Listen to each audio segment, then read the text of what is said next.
어머니, 그만 좀 하세요. 부엌에 있던 숟가락이 바닥에 떨어지며 쨍 하는 소리가 울렸어요. 저도 모르게 나온 말이었고 그 순간 공기가 얼어붙었습니다. 가스불 위에서는 국이 끓고 있었고 김이 올라오며 뜨거운 냄새가 코를 찔렀어요.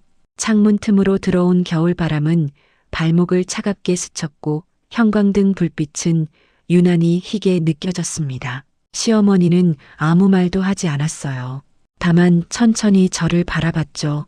그 시선이 더 무서웠습니다. 내가 지금 나한테 소리친 거니? 짧은 한마디였지만 숨이 턱 막혔어요. 저는 입을 열었다 닫았다를 반복했어요.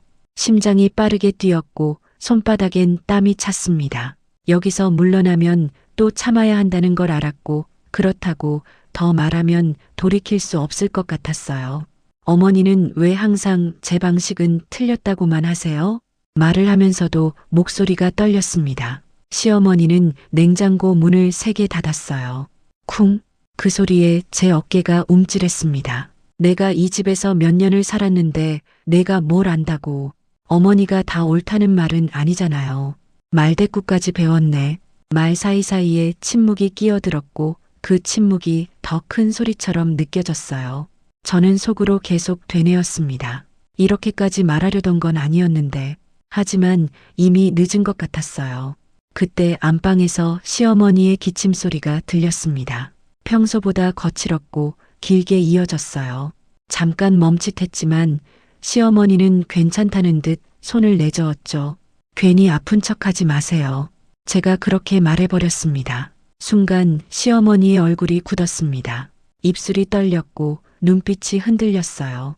그 표정을 보는 순간 가슴 한쪽이 서늘해졌지만 저는 고개를 돌려버렸습니다. 인정하고 싶지 않았거든요. 그날 밤 저는 방문을 닫고 이불을 뒤집어 썼어요. 바깥에서는 시계 초침 소리만 똑딱똑딱 울렸고 집은 이상하리만큼 조용했습니다. 정말 내가 너무한 걸까? 아니면 이제라도 말해서 다행인 걸까? 답은 쉽게 나오지 않았습니다. 그렇게 돌이킬 수 없는 선을 넘은 것 같다는 불안 속에서 밤은 깊어갔습니다. 그날 이후로 집안 공기는 눈에 보이지 않는 가시처럼 날카로워졌어요. 아침마다 식탁에 앉으면 숟가락 부딪히는 소리마저 크게 들렸고 시어머니와 저는 서로의 눈을 피한 채 밥을 먹었습니다. 김치찌개에서 올라오는 매캐한 냄새와 아직 덜 식은 밥의 온기가 묘하게 부담스럽게 느껴졌어요. 출근은 언제 하니? 시어머니가 먼저 입을 열었어요. 9시쯤이요. 짧게 답했지만 목이 바짝 말랐습니다. 아침 설거지는 하고 가야지. 제가 어제 다 해놨어요. 내가 보기엔 아닌데. 말끝이 공기 중에서 부딪히며 떨어졌어요. 저는 숟가락을 내려놓고 잠시 숨을 골랐습니다. 또 시작이네. 오늘만큼은 그냥 넘기자. 그렇게 스스로를 달래보지만 마음은 이미 쪼그라들어 있었어요. 남편은 신문을 보는 척 고개를 숙이고 있었어요. 여보, 제가 조심스럽게 불렀지만 나 회사 늦겠다. 그는 자리에서 일어나며 말을 끊었습니다. 현관문이 닫히는 소리가 유난히 크게 울렸어요. 집안에 남은 건 시계 초침 소리와 저 그리고 시어머니뿐이었습니다. 요즘 젊은 것들은 말이야. 시어머니가 혼잣말처럼 말했어요. 어른 말 한마디를 그냥 넘기질 않아. 저는 대답하지 않았습니다. 대답하는 순간 또다시 싸움으로 번질 게 뻔했거든요. 설거지통에 손을 담그자 미지근한 물이 손등을 적셨고 고무장갑 안에서 땀이 차는 게 느껴졌습니다. 왜 이렇게 숨이 막힐까? 결혼 전엔 상상도 못했던 감정이었어요. 잠시 후 시어머니의 기침 소리가 다시 들렸습니다. 이번엔 어제보다 더 깊고 거칠었어요. 괜찮으세요? 저도 모르게 말이 나왔습니다. 괜찮아. 짧은 대답 뒤에 또 기침이 이어졌어요. 신경 쓸 필요 없어.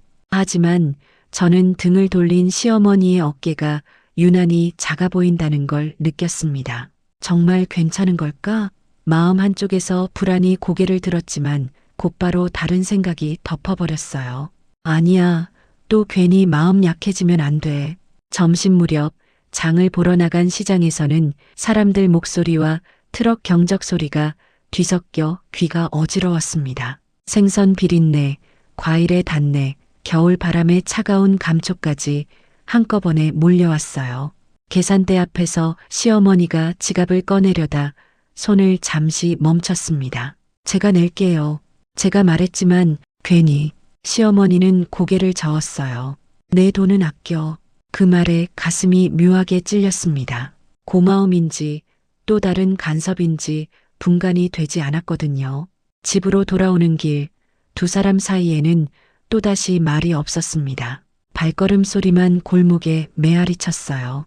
그날 밤 저는 휴대폰 메모장에 이런 문장을 적었다 지웠다를 반복했습니다. 여기서 계속 살아도 되는 걸까?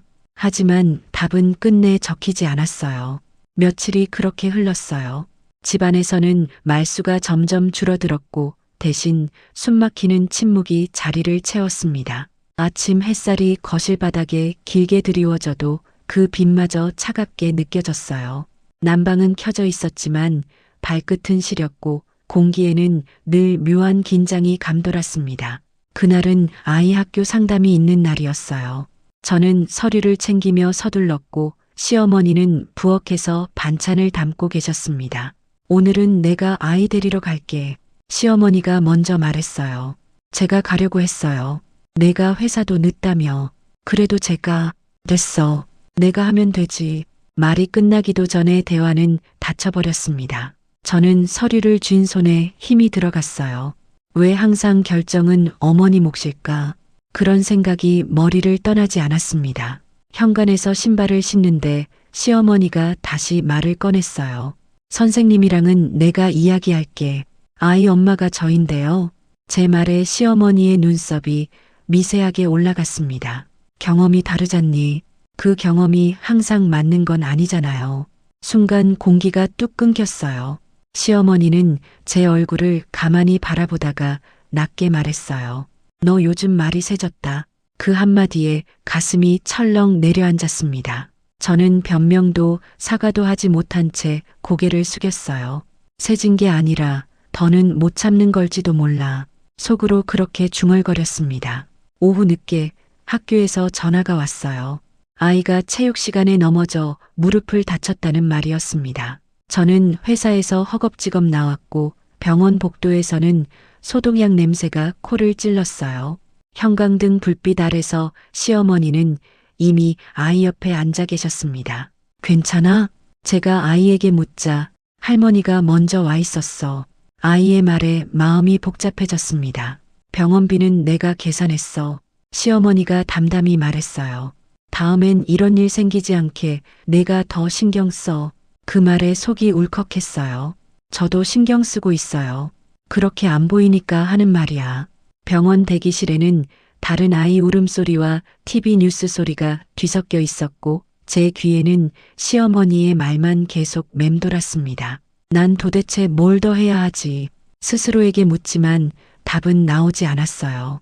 집으로 돌아오는 길, 아이는 잠들었고 차 안에는 히터 소리만 웅웅 울렸습니다. 시어머니는 창밖을 보고 계셨고 저는 핸들을 잡은 채 입술을 깨물었습니다.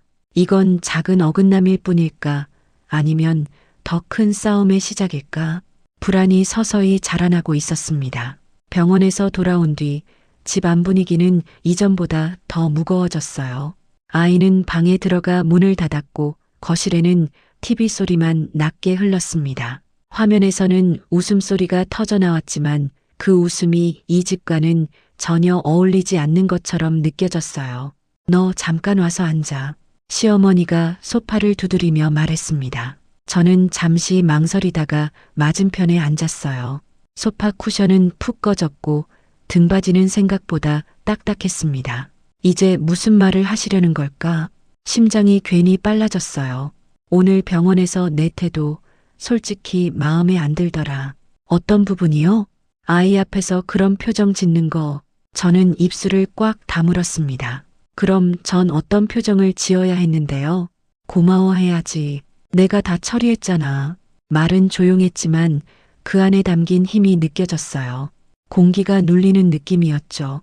어머니, 전 도움받는 게 싫어서가 아니라 핑계는 그만해. 그 말에 제 말문이 막혔습니다. 숨을 들이마셨는데 공기가 목 안에서 걸리는 것 같았어요. 왜 내 말은 항상 끝까지 가지 못할까? 속에서 무언가가 서서히 끓고 있었습니다.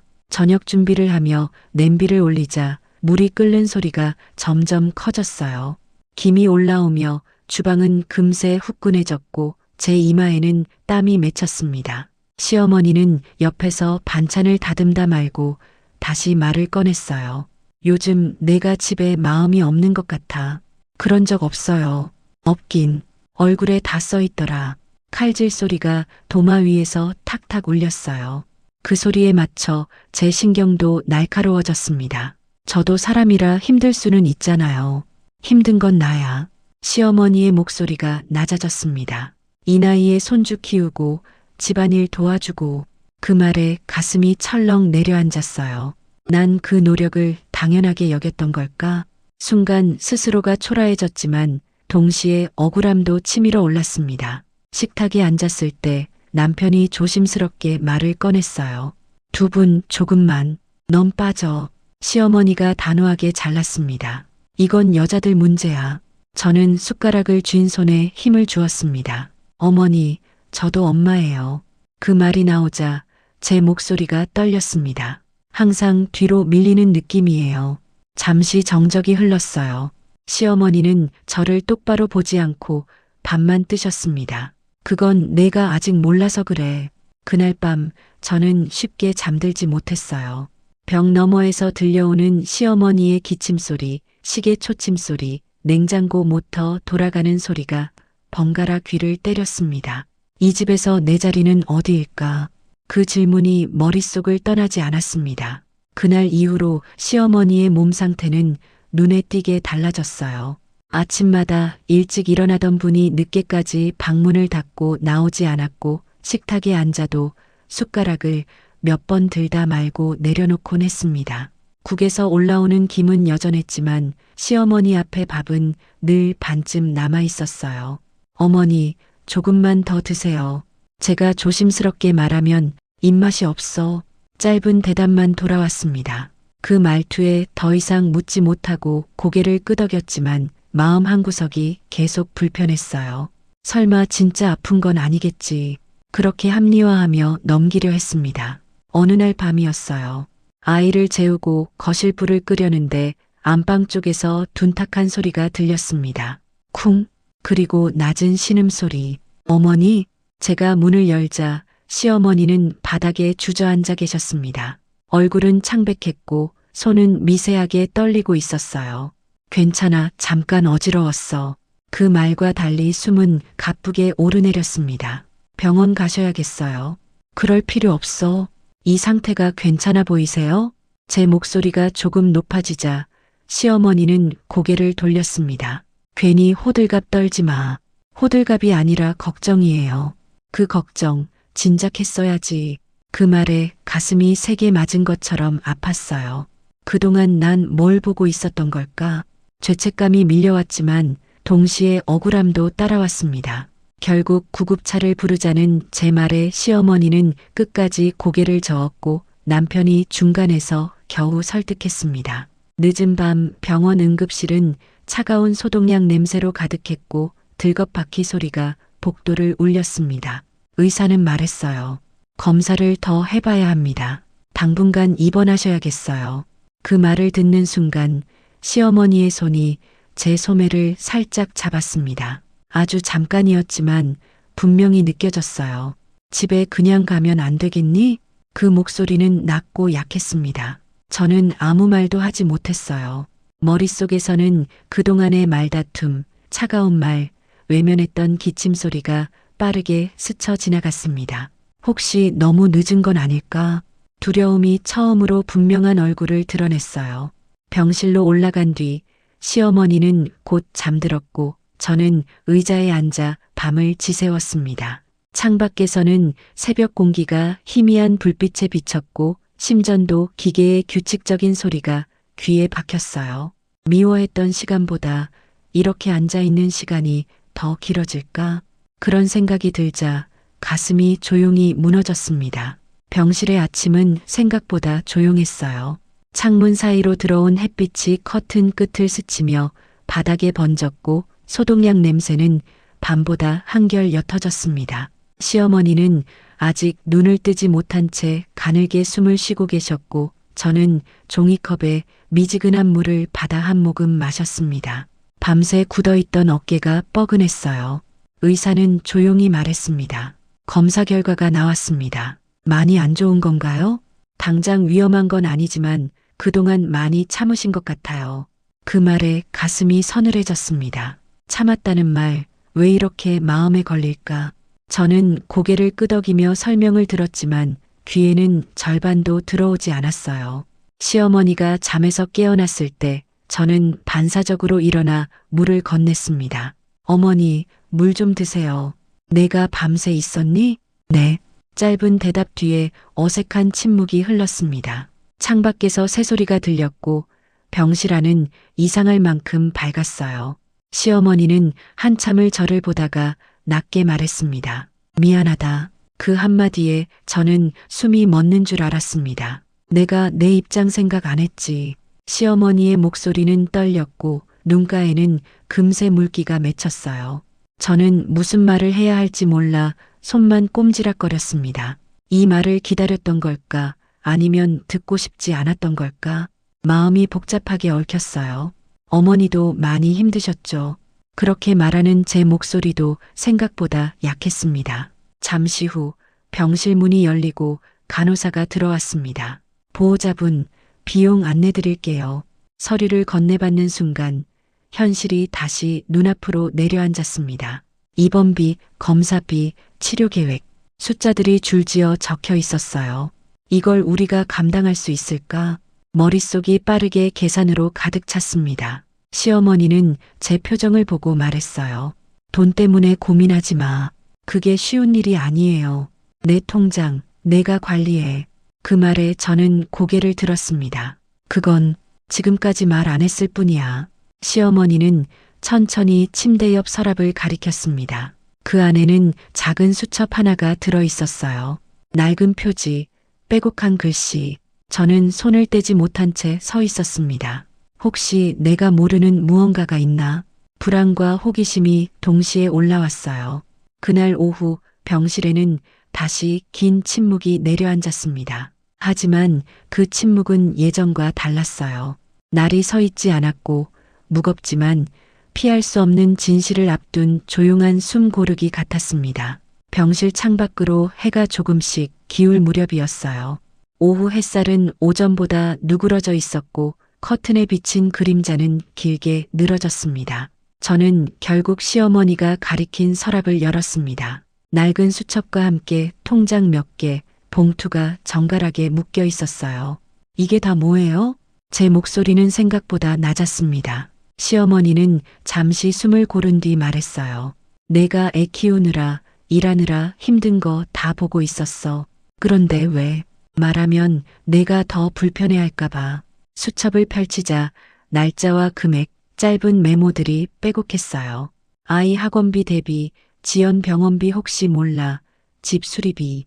페이지를 넘길수록 손끝이 떨렸습니다. 난 이 사람을 얼마나 모르고 있었던 걸까?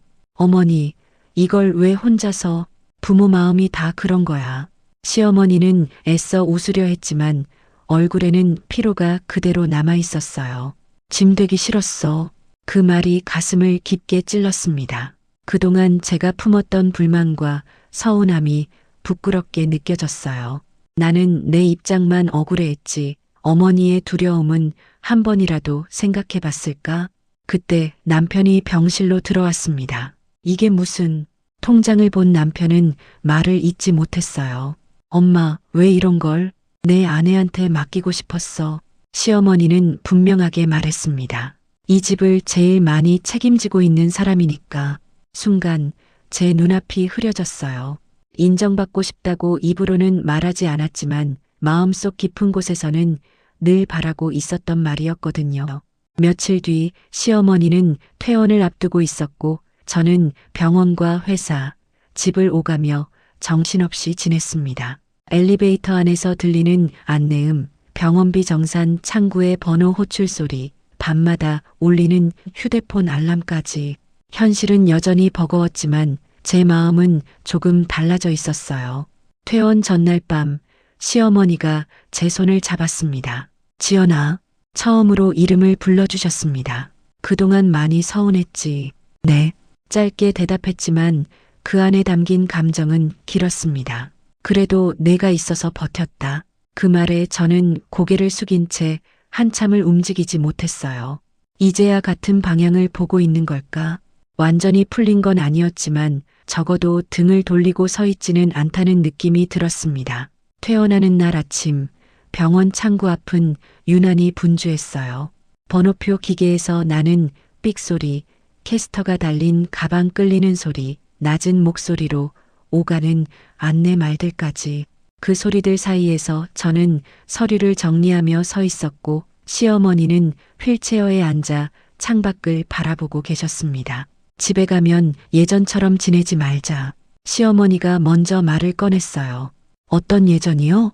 제가 조심스럽게 묻자 서로 다 안다고 착각하던 거.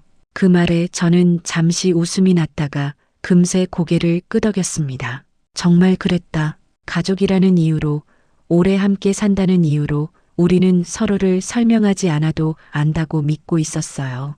집에 도착했을 때 현관의 공기는 묘하게 달라져 있었습니다.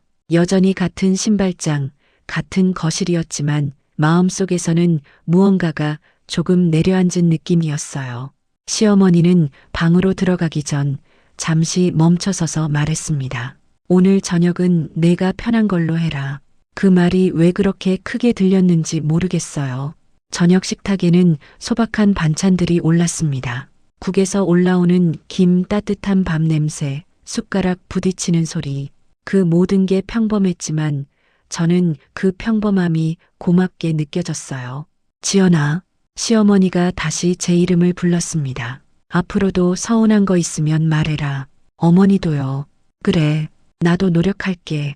완벽한 화해는 아니었어요. 여전히 다른 생각, 다른 방식은 남아 있었고 앞으로도 부딪힐 일은 분명 있을 겁니다. 하지만 그날 이후 우리는 참는 사이가 아니라 말하려는 사이가 되기로 했습니다. 그날 밤 저는 이불 속에서 조용히 생각했어요. 미움이라고 믿었던 감정의 대부분은 사실 두려움이었을지도 모른다. 짐이 될까봐, 밀려날까봐, 인정받지 못할까봐. 그 두려움이 말을 가시처럼 만들었을 뿐이라는 걸 이제야 조금 알 것 같았어요. 가족은 늘 같은 방향을 보는 사람들이 아니라 같은 집안에서 서로 다른 속도로 걸어가는 사람들이라는 생각이 들었습니다. 중요한 건 앞서거나 뒤처지지 않으려 애쓰는 게 아니라 가끔은 멈춰서서 상대를 기다려주는 일이겠죠. 불을 끄고 눈을 감으면서 저는 처음으로 이 집에서 오래 살아갈 수 있을 것 같다는 생각을 했습니다. 완벽하지 않아도 서툴러도 다시 말할 수 있다면 그걸로 충분하다고 스스로에게 말해주면서요.